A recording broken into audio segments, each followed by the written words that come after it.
Friends, നമസ്കാരം. എൻ്റെ പേര് നിംഷ. എല്ലാവർക്കും നിംഷാസ് കിച്ചണിലേക്ക് സ്വാഗതം. ഇന്ന് ഞാനിവിടെ തയ്യാറാക്കുന്നത് ആലു പറാട്ടയാണ്. നിങ്ങൾക്ക് എൻ്റെ വീഡിയോ ഇഷ്ടമാവണമെങ്കിൽ നിംഷാസ് കിച്ചൺ എന്ന യൂട്യൂബ് ചാനൽ സബ്സ്ക്രൈബ് ചെയ്യാം. അപ്പൊ നമുക്ക് നോക്കാം എങ്ങനെയാണ് ആലു പറാട്ട തയ്യാറാക്കാന്ന്.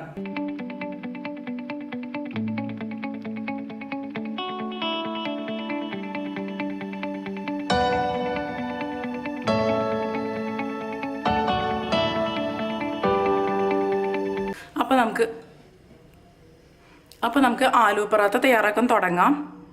അതിന് വേണ്ടിയിട്ട് ഞാനിവിടെ 250 ഗ്രാമിൻ്റെ മെഷർമെൻറ്റ് കപ്പിൽ 2 കപ്പ് ഗോതമ്പ് പൊടി എടുത്തിട്ടുണ്ട്. ഇത് നമുക്ക് ചപ്പാത്തിക്കൊക്കെ കുഴക്കണ പോലെ നന്നായിട്ട് കുഴച്ചെടുക്കാം. ഇതിലേക്ക് ആവശ്യത്തിന് ഉപ്പ് ചേർത്ത് കൊടുക്കാം. ഇനി ഇതിലേക്ക് 1 ടേബിൾ സ്പൂൺ ഓയിൽ ഒഴിച്ചു കൊടുക്കാം. ഞാനിവിടെ ഉപയോഗിക്കുന്നത് വെജിറ്റബിൾ ഓയിലാണ്. ഇനി ഇത് നമുക്ക് വെള്ളം ഉപയോഗിച്ച് നന്നായിട്ട് കുഴച്ചെടുക്കാം. ഞാനിവിടെ 1 കപ്പ് വെള്ളം എടുത്തിട്ടുണ്ട്. ഇത് നമുക്ക് കുറേശ്ശെയായിട്ട് ഇതിലേക്ക് ഒഴിച്ചിട്ട് കുഴച്ചെടുക്കാം. ഇതിലേക്ക് ഞാൻ ഓയിൽ ഒഴിച്ചത് എന്തിനാണെന്ന് വെച്ചാൽ ഓയിൽ ഒഴിക്കുമ്പോൾ ഈ ഡൗ പെട്ടെന്ന് തന്നെ സോഫ്റ്റ് ആയിട്ട് മാറും. നമ്മൾ ഒരുപാട് കുഴക്കേണ്ട ആവശ്യമില്ല. ഓയിൽ ഒഴിക്കാതെയും നമുക്ക് കുഴച്ചെടുക്കാം. ഞാനിതിലേക്ക് കുറച്ചും കൂടിയും വെള്ളം ഒഴിച്ച് കൊടുക്കണം. ഞാനിപ്പോൾ ഇതിലേക്ക് 1 കപ്പ് വെള്ളം മുഴുവനും ഒഴിച്ചിട്ടുണ്ട്. ഇനി നമുക്കിതൊന്ന് കുഴച്ചെടുക്കാം.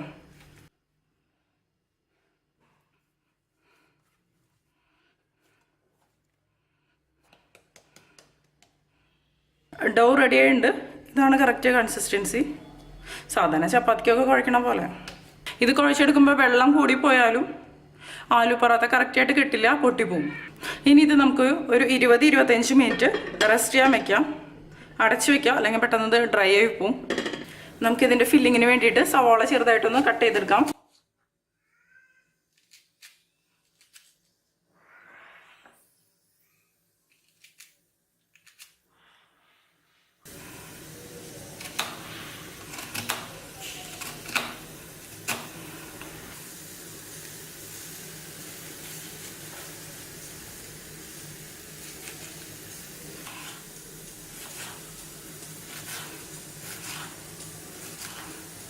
ഒരു വലിയ സവാളയുടെ ഹാഫ് പോർഷൻ മതിയാവും നമുക്കിതിന് വേണ്ടിയിട്ട്. ഇതിനെ മാറ്റി വയ്ക്കാം. ഫില്ലിങ്ങിന് വേണ്ടിയിട്ട് ഞാനിവിടെ 4 മീഡിയം സൈസ് പൊട്ടറ്റോ എടുത്തിട്ടുണ്ട്. ഇത് കുറച്ച് വെള്ളം ഒഴിച്ച് 2 വിസിൽ വരുന്നത് വരെ കുക്ക് ചെയ്തെടുക്കാം. നമ്മുടെ പൊട്ടറ്റോ നന്നായിട്ട് കുക്കായിട്ടുണ്ട്. പൊട്ടറ്റോ കുക്കായോ എന്ന് അറിയണമെന്നുണ്ടെങ്കിൽ ഒരു കത്തിയോ അല്ലെങ്കിൽ ഒരു ഫോർക്കോ ഇൻസെർട്ട് ചെയ്ത് കൊടുത്താൽ മതി. അപ്പോൾ അറിയാൻ പറ്റും നമുക്കിത് പ്രോപ്പറായിട്ട് കുക്കായിട്ടുണ്ടോന്ന്. ഇനി ഇത് ചെറുതായിട്ടൊന്ന് തണുത്ത് കഴിയുമ്പോൾ നമുക്കിതിൻ്റെ സ്കിന്നൊന്ന് റിമൂവ് ചെയ്യണം. ഒരുപാട് തണുക്കാൻ നിൽക്കണ്ട, ചെറിയ ചൂടോടുകൂടി റിമൂവ് ചെയ്യണമെങ്കിൽ നല്ലതാണ്. ഇതിപ്പോൾ അത്യാവശ്യം ചൂടുണ്ട്, പെട്ടെന്ന് തന്നെ ഇതിൻ്റെ സ്കിൻ പോയി. ഞാനിതിൻ്റെ സ്കിന്നെല്ലാം റിമൂവ് ചെയ്തെടുത്തിട്ടുണ്ട്. ഇതിനി നമുക്കൊന്ന് മാഷ് ചെയ്തെടുക്കണം. ഇതുപോലൊരു ഫോർക്ക് ഉപയോഗിച്ച് നമുക്ക് വേണമെങ്കിൽ മാഷ് ചെയ്യാം. ചെറിയ ചൂടോടുകൂടി ആകുമ്പോൾ ഇത് പെട്ടെന്ന് നമുക്ക് മാഷ് ചെയ്തെടുക്കാൻ പറ്റും. അല്ലാന്നുണ്ടെങ്കിൽ നമുക്ക് ഇതുപോലുള്ള പൊട്ടറ്റോ മാഷർ ഉപയോഗിച്ച് മാഷ് ചെയ്തെടുക്കാം. എനിക്ക് ആലു പറാത്ത ആദ്യമായിട്ട് ഉണ്ടാക്കി തന്നത് എൻ്റെ നോർത്ത് ഇന്ത്യൻ ഫ്രണ്ട് ജാഗ്രതയാണ്. ഒരു 7-8 വർഷങ്ങൾക്ക് മുമ്പാണ് ചെന്നൈയിൽ വെച്ച്. എന്നിട്ട് ഞാൻ വീട്ടിൽ വന്നിട്ട് ഇത് ട്രൈ ചെയ്ത് നോക്കി. ആദ്യം ട്രൈ ചെയ്ത് നോക്കിയപ്പോൾ കറക്റ്റായിട്ട് വന്നില്ല. പിന്നീട് ട്രൈ ചെയ്തപ്പോഴെല്ലാം കറക്റ്റായിട്ട് വന്നു. ഇതിപ്പോൾ നന്നായിട്ട് മാഷ് ആയിട്ടുണ്ട്. ഇനി ഇതിലേക്ക് നമുക്ക് വളരെ ചെറുതായി കട്ട് ചെയ്ത് വെച്ചിരിക്കുന്ന 2 പച്ചമുളക് ചേർത്ത് കൊടുക്കാം. 1/4 ടീസ്പൂൺ മുളക് പൊടി ചേർത്ത് കൊടുക്കാം.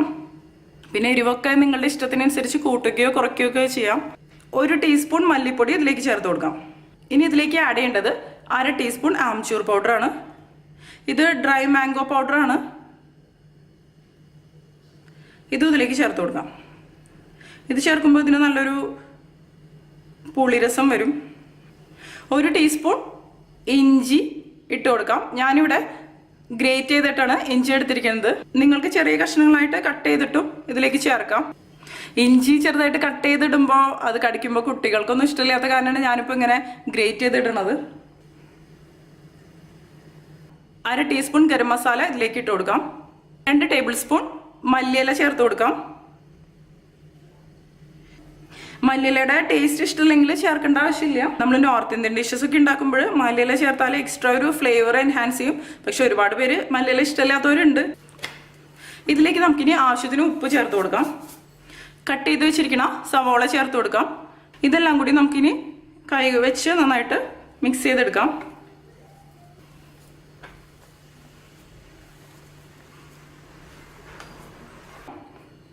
ചിലർ ഇതിൽ അജ്വൈൻ ചേർത്ത് കൊടുക്കാറുണ്ട്, അയമോദകം. അതുപോലെ തന്നെ മുഴുവനോട് കൂടിയ മല്ലിയും ഇതിലേക്ക് ചിലർ ചേർത്ത് കൊടുക്കാറുണ്ട്. പിന്നെ ഓരോ സ്ഥലങ്ങളിലും ആലു പറാത്ത ഉണ്ടാക്കുന്നത് ഡിഫറെൻറ്റ് സ്റ്റൈലിലാണ്. പഞ്ചാബീസ് ഉണ്ടാക്കണ പോലെ ആയിരിക്കില്ല ബാക്കിയുള്ളവർ ഉണ്ടാക്കുന്നത്. അജ്വൈൻ്റെയും മല്ലിയുടെയും ഒക്കെ ടേസ്റ്റ് ഇഷ്ടമാണെങ്കിൽ നിങ്ങൾക്ക് അതും ഇതിലേക്ക് ആഡ് ചെയ്ത് കൊടുക്കാം. അജ്വൈൻ ചേർക്കുന്നത് പൊട്ടറ്റോ കഴിക്കുമ്പോൾ ചിലർക്ക് ഗ്യാസിൻ്റെ ഇഷ്യൂസ് ഒക്കെ ഉണ്ടാവാറുണ്ട്. അതൊന്നും ഇല്ലാതിരിക്കാൻ വേണ്ടിയിട്ടാണ് അജ്വൈൻ ചേർക്കണത്. പിന്നെ ഇതിലേക്ക് നിങ്ങൾക്ക് വേണമെന്നുണ്ടെങ്കിൽ കുറച്ച് ചാറ്റ് മസാല ആഡ് ചെയ്യാം. പറാത്തി ഉണ്ടാക്കാൻ വേണ്ടിയിട്ട് നമുക്ക് തവ ചൂടാക്കാൻ വെക്കാം. ആ സമയം കൊണ്ട് നമുക്ക് ആലു പറാത്തി ഒന്ന് പരത്തിയെടുക്കാം. ഇപ്പോൾ ഒരു 20-25 മിനിറ്റ് കഴിഞ്ഞിട്ട് നമ്മുടെ ഡോ നല്ല സോഫ്റ്റ് ആയിട്ട് വന്നിട്ടുണ്ട്. ആദ്യം നമുക്ക് ഇതിൽ നിന്ന് കുറച്ച് ആട്ടിയെടുക്കാം. എന്നിട്ട് ഇതൊരു ബോളിൻ്റെ ഷേപ്പിലാക്കി കൊടുക്കാം. നമ്മുടെ ഇഷ്ടത്തിനനുസരിച്ച് ചെറുതോ വലുതോ അല്ലെങ്കിൽ മീഡിയം സൈസോ നമുക്ക് തയ്യാറാക്കാം. ഞാനിപ്പോൾ ചപ്പാത്തിക്ക് ഉണ്ടാക്കണേക്കാളും കുറച്ച് വലിയ ബോളാണ് ഇവിടെ എടുത്തിരിക്കുന്നത്. ഇതുപോലെ ഞാൻ ആക്കിയിട്ടുണ്ട്. ഇതിന് നമുക്ക് കുറച്ച് ഗോതമ്പ് പൊടിയിൽ ഒന്ന് മുക്കിയെടുക്കാം.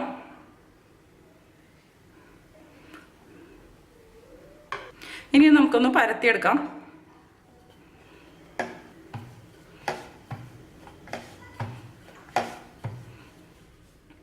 ഇതുപോലെ 3-4 ഇഞ്ച് ഡയാമീറ്ററിൽ നമുക്ക് പരത്തിയെടുക്കാം.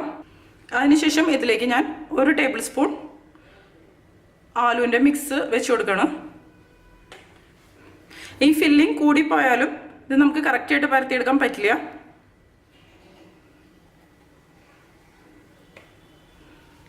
ഇനി നമുക്കിത് ഇതുപോലെ ഒന്ന് ഫോൾഡ് ചെയ്തെടുക്കാം.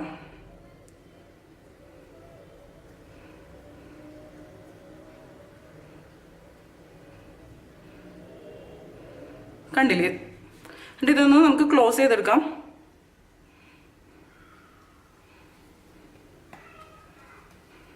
ഷേപ്പ് ഒക്കെ ഒന്ന് കറക്റ്റ് ചെയ്തെടുക്കാം.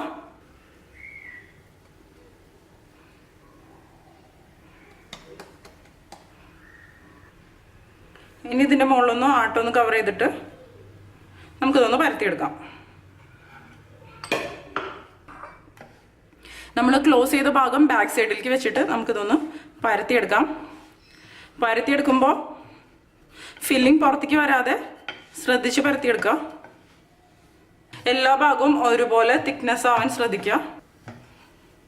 ആലു പറാത്ത പിന്നെ എപ്പോഴും കുറച്ച് കട്ടിയിലാണല്ലോ ഇരിക്കുക. കണ്ടില്ലേ ബാക്ക് സൈഡ് നമ്മൾ ക്ലോസ് ചെയ്ത് വെച്ച ഭാഗം കണ്ടു കഴിഞ്ഞാൽ മനസ്സിലാവില്ല. ഇതിപ്പോൾ ഞാൻ പരത്തിയെടുത്തിട്ടുണ്ട്. ഇനി നമുക്ക് ചൂടായ തവയിലിട്ടിട്ട് കുക്ക് ചെയ്തെടുക്കാം. കണ്ടില്ലേ ഈ ഒരു തിക്നെസ്സോട് കൂടിയാണ് ഞാനിത് പരത്തിയെടുത്തിരിക്കുന്നത്. തവ നന്നായിട്ട് ചൂടായുണ്ട്. ഈ പറാത്ത തവയിലേക്ക് ഇട്ട് കൊടുക്കാം. ഇപ്പോൾ ഇതിൻ്റെ മുകളിൽ ചെറിയ ബബിൾസ് വരുന്നുണ്ട്. നമുക്കിതൊന്ന് തിരിച്ചിട്ട് കൊടുക്കാം. ഈ ഭാഗം ചെറുതായിട്ടൊന്ന് കുക്കായിട്ടുണ്ട്.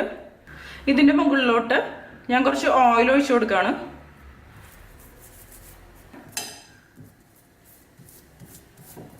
നിങ്ങൾക്ക് വേണമെന്നുണ്ടെങ്കിൽ ഗീ യൂസ് ചെയ്യാം, അതുപോലെ തന്നെ ബട്ടർ യൂസ് ചെയ്യാം.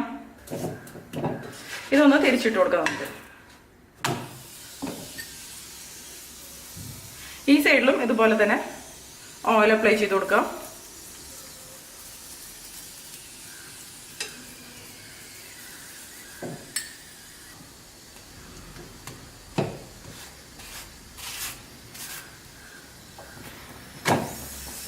കണ്ടില്ലേ ഇത് നന്നായിട്ട് പൊങ്ങി വരുന്നുണ്ട്.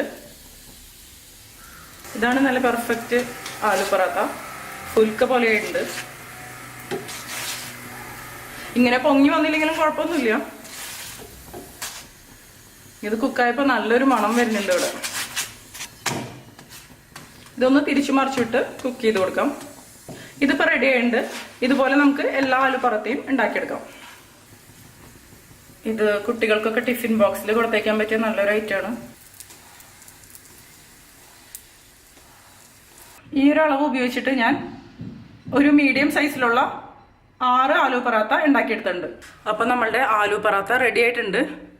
ഇത് ഞാൻ മിക്സ്ഡ് വെജിറ്റബിൾ റൈത്തയുടെ കൂടിയും അച്ചാറിൻ്റെ കൂടിയാണ് കഴിക്കുന്നത്. ഞാൻ ഒരെണ്ണമൊന്ന് കട്ട് ചെയ്ത് കാണിക്കാം.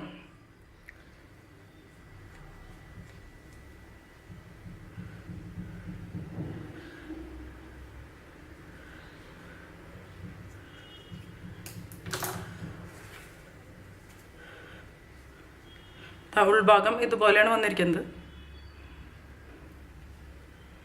ഞാനൊന്ന് ടേസ്റ്റ് ചെയ്ത് നോക്കട്ടെ. അടിപൊളിയുണ്ട്. അപ്പോൾ എല്ലാവരും ട്രൈ ചെയ്ത് നോക്കുക, എന്നിട്ട് നിങ്ങളുടെ എക്സ്പീരിയൻസ് ഷെയർ ചെയ്യാം.